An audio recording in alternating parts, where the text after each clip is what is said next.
Hey, welcome to another one. Today we're doing 6th grade math, chapter 6, lesson 6. We are talking about the distributive property this time. We are going to go ahead and straight go into the real world link.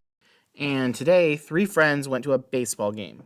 Each ticket cost $20, and all 3 friends bought a baseball hat for $15 each.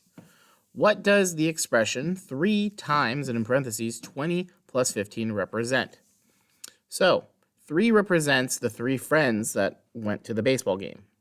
20 represents the ticket that each had to pay for, $20 for the ticket, and 15 represents the amount that they each paid for a baseball hat. Evaluate the expression in exercise 1. So we're going to go ahead and go in a different mode here. There's something that we could have done, and I'm going to show you the simple way. There are 3 numbers here. 3 friends, $20 for tickets, and $15 for a hat. Each of the 3 friends purchased each of these, so we're good. What you could have done is just done 20 plus 15 to figure out how much each friend spent, which is $35, and then multiplied that by 3. 35 times 3. 3 times 5 is 15, carry the 1. 3 times 3 is 9, plus 1 would be 105. So each friend paid $105 for their baseball trip, for a ticket and a hat. That's fine. But we're going to be using something called the distributive property. And this is going to make this a lot easier. Since 3 friends went, and we're going to put in the inside, they each paid $20 plus $15 for a hat. The distributive property is going to tell us the following. So we're going to go ahead and go through this, and this is going to be the exact same answer as before. The distributive property tells us to multiply a sum by a number, multiply each addend by the number outside the parentheses. So I would take that 2 and multiply it by 7. That would be 14. Then take the 2 and multiply it by 4. That would be 8. So my answers would be 2 times 7 plus 2 times 4, which is 14 plus 8. Now, remember, over here we said that they are paying $105 total. $105 total. And I know some of you are thinking, why can't I just add what's in parentheses first and then multiply by 3 like I did last time? You're correct. But we're dealing with algebra. Eventually, you're going to get to a point where you're not going to have 2 actual numbers. You're going to have a variable. And we'll get to that in a few minutes. But let's do it this way. 3 times 20 would be 60. Plus 3 times 15 would be 45. 60 plus 45. 5 plus 0 is 5. 6 plus 4 is 10. Still gives me 105. It still gives me my answer. Now I know, again, why can't I just add these in here and then multiply by 3? You can, because order of operations tells us do what's in parentheses first. Correct. We would do 20 plus 15 in there, make that 35, then multiply it by 3. That would be 105. That's perfectly fine. But you guys are going to start getting questions with algebra where it looks like this. Let's say I have 2, and then inside I have a plus 5. I need to know how to distribute that number on the outside to make myself a new expression. Instead of 2 times a plus 5 in parentheses, this would now become 2 times a would be 2a, and then 2 times 5 would be plus 10. So this over here, 2 times a plus 5 in parentheses, would then become, using the distributive property, 2 times a plus 10. Remember, a being our variable, so we don't know what a equals, but I need to be able to distribute this out to make it a little bit more simplified, which is what I'm doing here by distributing that 2 out to every number that's inside of the parentheses. That is the distributive property. So to give you one more example, I could do like 3 times 5 plus, let's do 2. I'm going to pick a different number. I know that 5 plus 2 is 7. Times 3 would be 21. This would equal 21. Hands down. Because we're big math brains, we know this. But let's distribute anyway to see.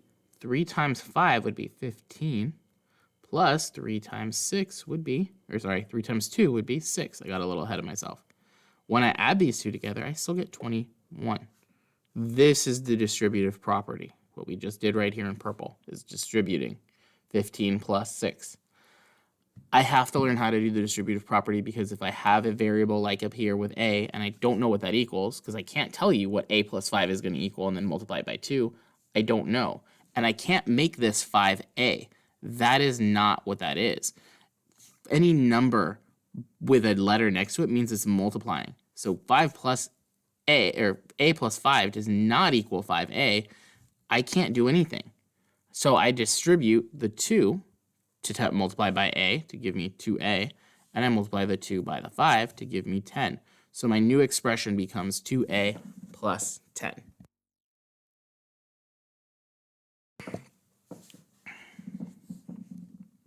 Here's an example. Find 9 times 4 and 1/3 mentally using the distributive property.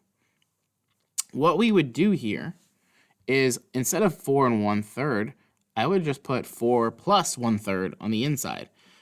Because I don't want to multiply 9 by 4 and 1/3, I'm multiplying 9 by 4 first, and then I'm going to multiply 9 by the 1/3 later.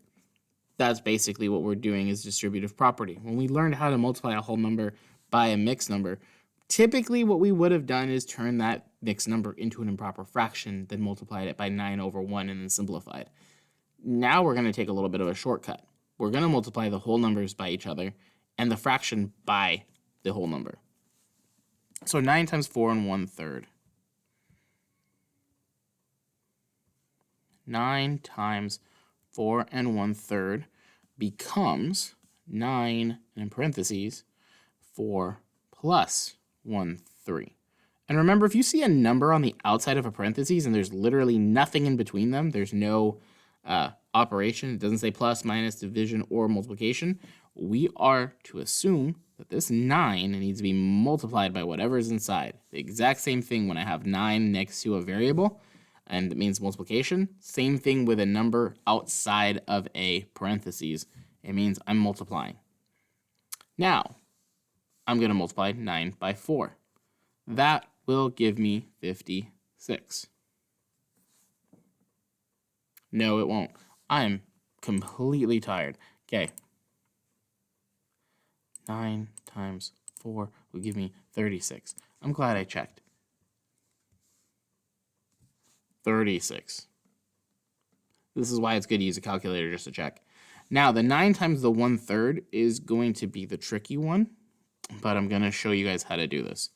We are going to multiply 9 by 1/3 by putting 9/1, because remember, with a fraction, I can literally multiply straight across, numerator by numerator, denominator by denominator.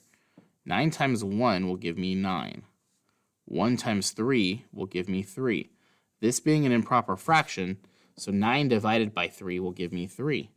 So this will become 36 plus 3, or 39. And as we see down here, it is. I should have just followed along with this instead of guessing 56. I don't know where 56 came from, but it's early. It's a Saturday morning. So, just trying to get this done. So my answer is 39, regardless of how I solved it. If I had turned that mixed number into an improper fraction, then multiplied it by 9, which would be a lot more work, let me tell you. We just use the distributive property, and that's it. 9 times 4 and then 9 times 1/3, add them together, we get 39.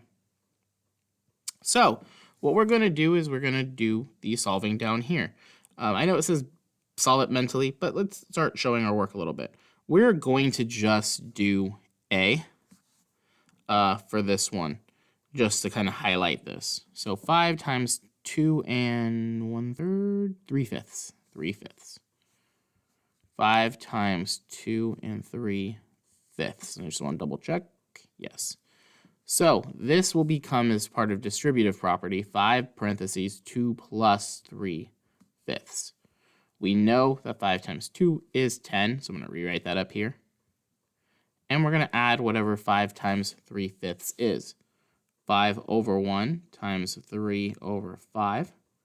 That will give me 15/5, Or if I divide 15 by 5, it'll give me 3.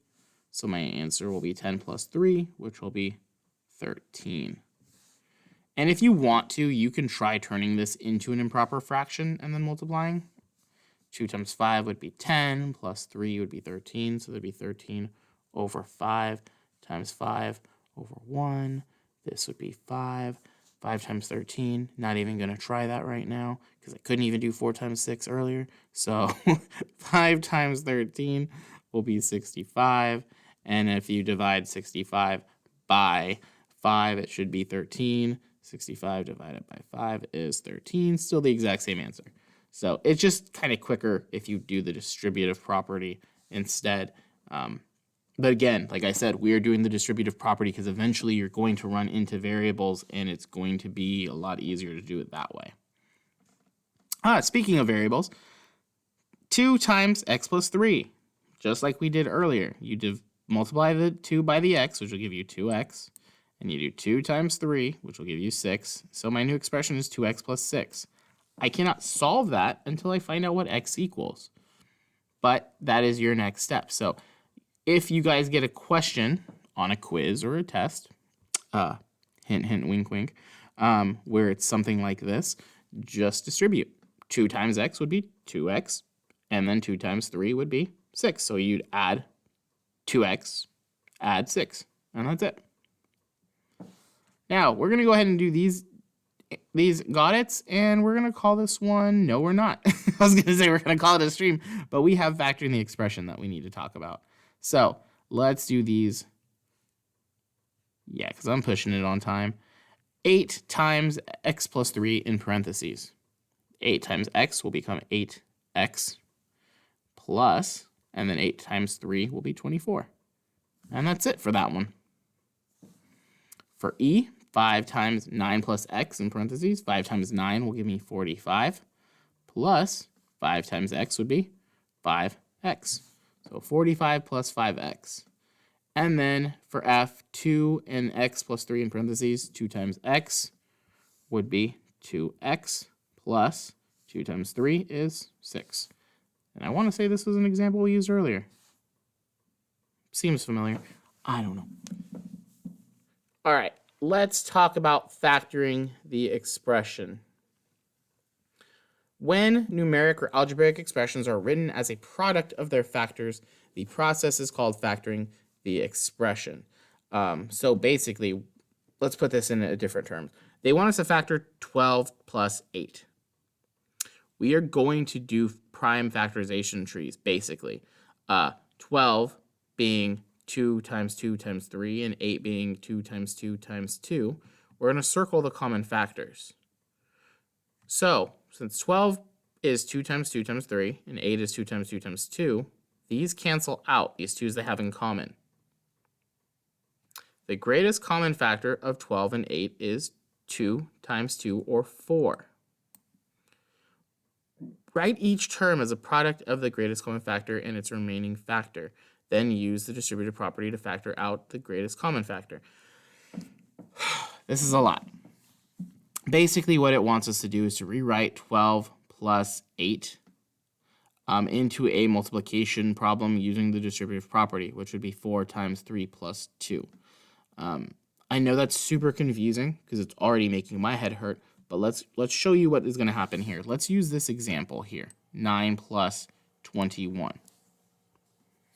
Basically, what they want us to do is to rewrite 9 plus 21 into a distributive property type of multiplication. In order to do this, I need to prime factorize both 9 and 21. So let's start with 9. 9's prime factorization is 3 times 3, and that's it. There's nothing else to it. No other factors. 3 can't be broken down. 21 will literally be 3 times 7, and that's it. That is it. Now, going back to the example we had here, remember, when we factored 12 and 8, we took the numbers they had in common. Here, we have the commonality of a 3, just one 3. I can't say that this 3 pairs up with another one because it doesn't. So 3 was the common factor. When they took the two 2's, or 2 times 2, they made it 4. since I only have one common factor, my 3, and I'm going to use a different color, will make its way as the number that is being distributed. That is the number being distributed. The other numbers, just like 3 and 2 were left over here, are going to be what's inside. So it'll be 3 plus 7. Now remember, they're asking us what 9 plus 21 equals. That equals 30. This should equal 30 as well. And we're going to see.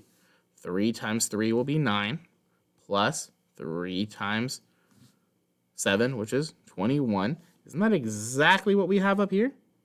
And that will equal 30. And that's all they want us to do. So when they talk about factoring the expression, they want us to take this and turn it into this. So let's go ahead and factor another expression. This is 14 plus 28. I'll write the expression up here. 14 plus 28. We are going to prime factorize 14 and 28. 14 is an even number, so I'm going to do 2 times 7. And lucky for us, that's it. 7 is a prime number. 2 will not be broken down anymore, so it's 2 times 7. 28 is also an even number, so it'll be 2 times 14. And that 14 can be broken down, so bring down the 2 times 2 times 7. And this will be its prime factorization as well when we're done. The numbers they have in common are 2 and 2, and the 7 and the 7. So these two are the exact ones that they have in common. Okay? So basically what I would do is they take this 2 and the 7, multiply them by each other. That'll be 14 on the outside, but now I only have one number on the inside. And that's it. Just one number on the inside. So if I want to do distributive property, I can still put that 2 in there and just add it to nothing. Just 2 plus 0. Technically, we need to have 2 things in the inside. If I just do 14 in parentheses 2, that's not really distributive property. But this should still equal whatever 14 plus 28 is. And if you write that out here, 8 plus 4 will be 12. Carry the 1. 2 plus 1 is 3 plus 1 is 4, 42. And this is where we're going to be wrong, isn't it? It isn't plus 0, because 14 times 2 will be 28. And this is where I'm learning. It'll be 2 2s on the inside. It will.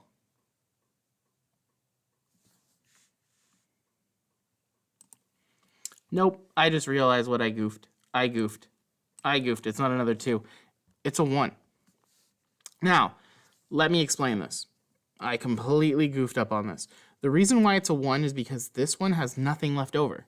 There's nothing left over for me to put inside of the parentheses. This one has a 2 left over, so the 2 will go in there. When there's nothing left over, since both of these numbers have been used, 2 times 7 is 14, you can technically annex a times 1 to it because when we multiply by 1 based on the identity property, it still keeps that number exactly the same. So I can't put a 0 in there. I have to put a 1 in there because watch. When I multiply 2 times 14, that'll give me 28.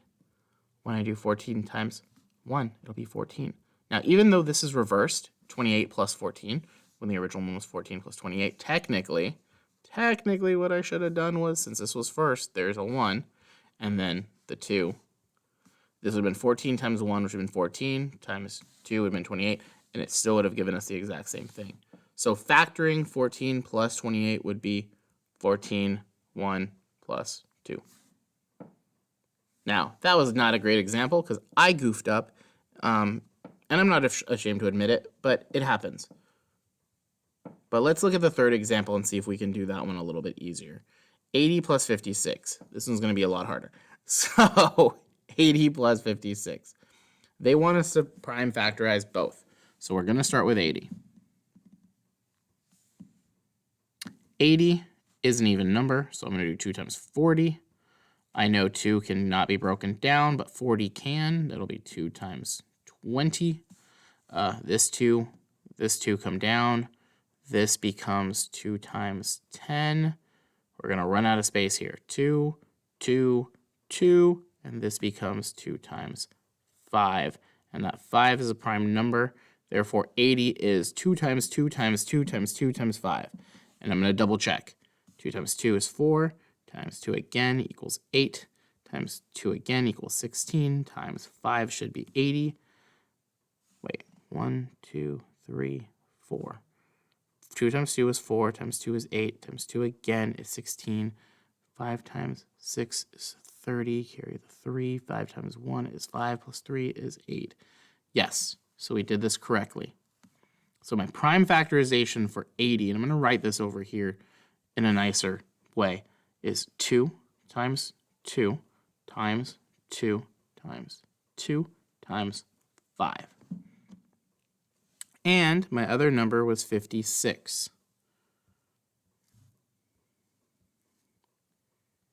56 is also an even number, so 2, but I don't know what half of 56 is off the top of my head. I know 56 is 50 and 6. Half of 50 is 25. Half of 6 is 3. If I add these together, it'll be 28. So that's how I can divide that by 2. Mental math. Now, I know 28 is going to be 2 times half of 20 again, so it's 20 and 8.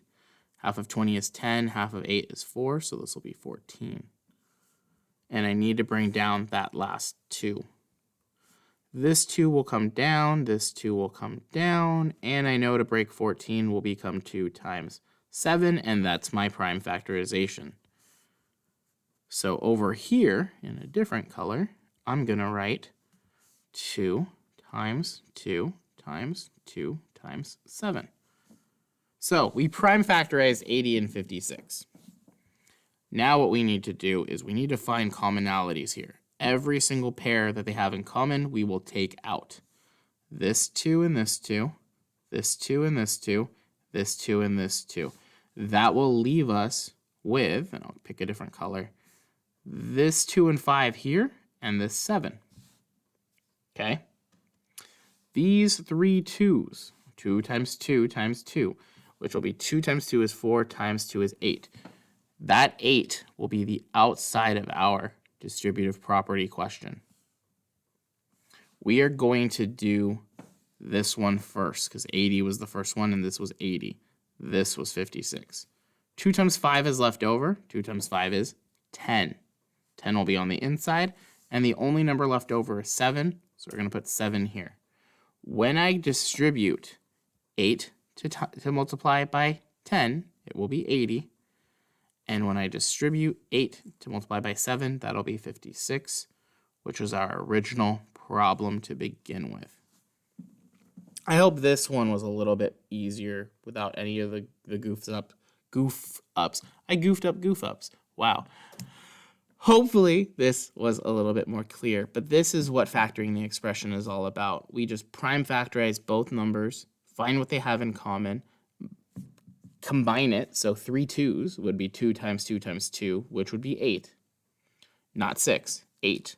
We would put the 8 on the outside, and then whatever numbers we have left over would become the inside. Since we had 2 numbers here, 2 times 5 becomes 10, which is what we put right here. And since the 7 is the only one, we put 7. Remember, when there's no numbers left over, don't make the mistake that I did and put 0. We actually put times 1. So if the whole number is completely used out, like we did in the last example, we put a times, or we put a, not a times 1, but we're going to add 1 on the inside of the box here. And that should be it. That's it for this video. I hope this one wasn't as confusing. Let's see how much time we have. I know we're a little bit over time, but I think I would feel a little bit more at ease if we at least did this one, just because I know this is 4x.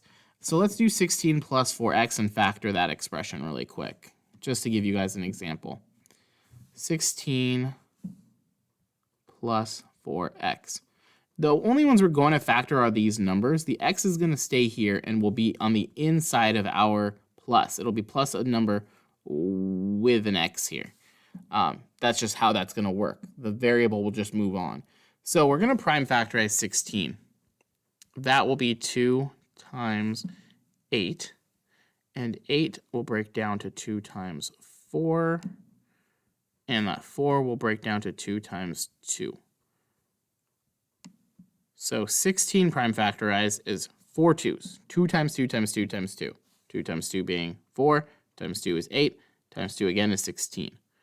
So I'm going to write it down here. 2 times 2 times 2 times 2.